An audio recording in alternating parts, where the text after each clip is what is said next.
This is ZTE Blade A72S, and today I would like to show how you can add an event to calendar on this device. So to start, we will need to launch the calendar app. Then select the date you would like to set your event on.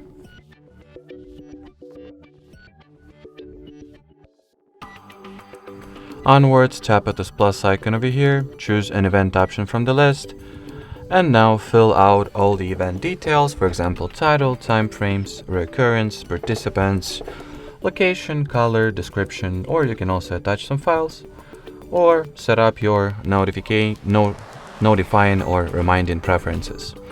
Then hit the save button at the top right of your display, and here is the event. Alrighty, so that will be it for this video. Thanks for watching, and bye bye.